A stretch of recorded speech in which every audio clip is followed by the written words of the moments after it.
राधे राधे दोस्तों, आज से हम आपको श्रीमद् भागवत कथा सुनाएंगे। इस कथा सुनाने से प्रारंभ पहले हम आप सबसे अनुरोध करते हैं कि आप हमारे चैनल को सब्सक्राइब, लाइक और शेयर करना ना भूलें, ताकि हम आपके लिए अच्छी अच्छी कथाएं और पुराने ला सके। ओम नमः शिवाय। ओम जय श्री कृष्णा। राधे राधे दोस्तों, आपका फिर से स्वागत है मेरे यूट्यूब चैनल राधे श्याम में। आज हम आपको आगे की कथा सुनाते हैं। ब्राह्मण, क्षत्रिय और वैश्य और शूद्र, इन 4 वर्णों का समूह गुण और कर्मों के विभाग पूर्वक मेरे द्वारा रचा गया है।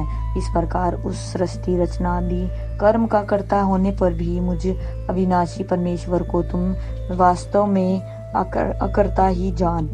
कर्मों के फल में मेरी स्पृहा नहीं है, इसलिए मुझे कर्म विलिप्त नहीं करते। इस प्रकार जो मुझे तत्व से जान लेता है वह भी कर्मों के से नहीं बंधता। पूर्व काल में मुमुक्षुओं ने भी इस प्रकार जानकर ही कर्म किए हैं, इसलिए तू भी पूर्व जन द्वारा सदा से किए जाने वाले कर्मों को ही कर। कर्म क्या है और अकर्म क्या है, इस प्रकार इसका निर्माण करने में बुद्धिमान पुरुष भी मोहित हो जाते हैं। इसलिए वह कर्म तत्व में तुझे भली भांति समझाकर कहूँगा, जिसे जानकर तू शुभ से अशुभ कर्म बंधन से मुक्त हो जाएगा। कर्म का स्वरूप भी जानना चाहिए और अकर्म का स्वरूप भी जानना चाहिए तथा विकर्म का स्वरूप भी जानना चाहिए, क्योंकि कर्म की गति गहन है। जो मनुष्य कर्म में अकर्म में देखता है, जो मनुष्य कर्म में अकर्म देखता है और जो अकर्म में कर्म देखता है, वह मनुष्यों में बुद्धिमान है और वह योगी समस्त कर्मों को करने वाला है, जिसके संपूर्ण शस्त्र समस्त कर्म बिना कामना और संकल्प के होते हैं तथा जिनके समस्त कर्म ज्ञान रूप अग्नि के द्वारा भस्म हो गए हैं। उस महापुरुष को ज्ञानी जन भी पंडित कहते हैं। जो पुरुष समस्त कर्मों में और उनके फल में आसक्त का सर्वथा त्याग करके संसार के आश्चर्य से रहित हो गया है और परमात्मा में नित्य तत्परत है, वह कर्मों में भली भांति बढ़ता हुआ भी वास्तव में कुछ नहीं करता।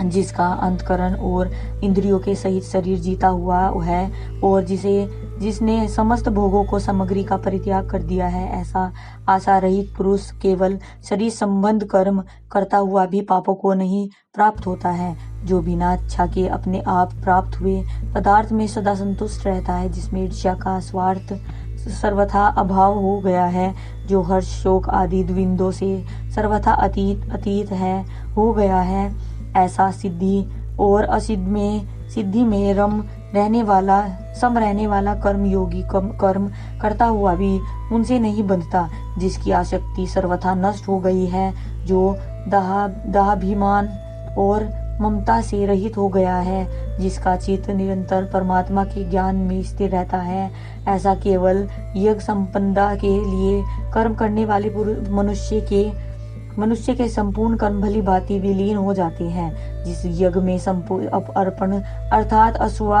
आदि भी ब्रह्म है और हवन किए जाने योग्य द्रव्य भी ब्रह्म है तथा ब्रह्मपुत्र ब्रह्म रूप कर्ता के रूप द्वारा ब्रह्म रूप अग्नि में आहुति देना रूप क्रिया भी ब्रह्म है। उस ब्रह्म कर्म में स्थित रहने वाले योगी द्वारा प्राप्त किए जाने योग्य फल भी ब्रह्म ही है। दूसरे योगी जन देवताओं के पूजन रूप यज्ञ का ही भली भांति अनुष्ठान किया करते हैं और अन्य योगी जन पर ब्रह्म परमात्मा स्वरूप अग्नि में भेद दर्शन रूप यज्ञ के द्वारा ही आत्म रूप यज्ञ का हवन किया करते हैं।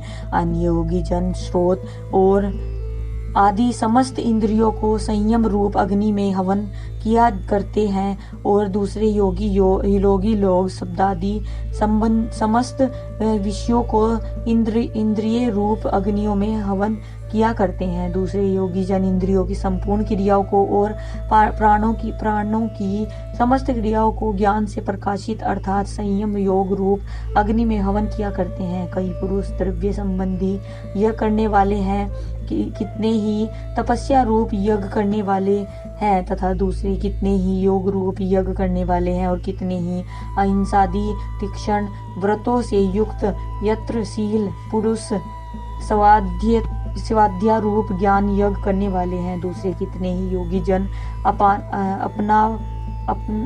अपान वायु में प्राण वायु को हवन करते हैं। वैसे ही अन्य योगी जन प्राण वायु में अपना अपान वायु को हवन करते हैं तथा अन्य कितने ही नित्य आहार करने वाले प्राणायाम परायण पुरुष प्राण और अपान की गति को रोककर प्राणों में ही हवन किया करते हैं। ये सभी साधक यज्ञों द्वारा पापों को नाश कर देने वाले और यज्ञों को जानने वाले हैं। हे कुरुक्षेत्र अर्जुन, यज्ञ से बचे हुए अमृत का अनुभव करने वाले योगी जन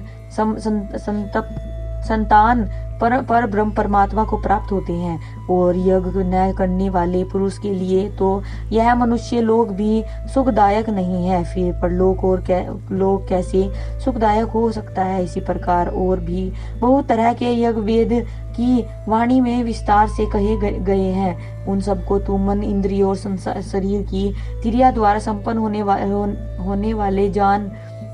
इस प्रकार तत्व से जानकर उनकी अनुष्ठान रूप तू कर्म बंधन से सर्वथा मुक्त हो जाएगा। हे परतंत्र अर्जुन, द्रव्य में यज्ञ की अपेक्षा ज्ञान यज्ञ अत्यंत श्रेष्ठ है तथा यावन मंत्र संपूर्ण यज्ञ कर्म ज्ञान में संतृप्त हो जाते हैं। इस यज्ञ को तू तत्वदर्शी ज्ञानियों के पास जाकर समझ। इनको भली भांति दंडवत प्रणाम करने से, उनकी सेवा करने से और कपट छोड़कर सरलता पूर्वक प्रसन्न करने से भी वे परमात्मा तत्व को भली भांति जानने वाले ज्ञानी महात्मा तुझे उस तत्व ज्ञान का उपदेश करेंगे, जिसको जानकर फिर तू इस प्रकार मोह को नहीं प्राप्त होगा। तथा हे अर्जुन, जिस ज्ञान के द्वारा तू संपूर्ण भूतों को निशेष भाव से पहले अपने में और पीछे हुए सच्चिदानंद घन परमात्मा में देखेगा। यदि तू अन्य सब पापियों से भी अधिक पाप करने वाला है तो भी तू ज्ञान रूप नौका द्वारा निसंदेह संपूर्ण पाप समुद्र से भली भांति तर जाएगा। क्योंकि हे अर्जुन, जैसे प्रज्वलित अग्नि ईंधनों को भस्म में कर देता है, वैसे ही ज्ञान रूप अग्नि संपूर्ण कर्मों को भस्म कर देता है। इस संसार में ज्ञान के समान पवित्र करने वाला निसंदेह कुछ भी नहीं है। उस ज्ञान को कितने ही काल से कर्म योग के द्वारा शुद्धांतकरण हुआ मनुष्य अपने आप ही आत्मा में पा लेता है। आज की कथा में समाप्त करते हैं, आगे की कथा कल सुनाएंगे। ओम नमः शिवाय। राधे राधे।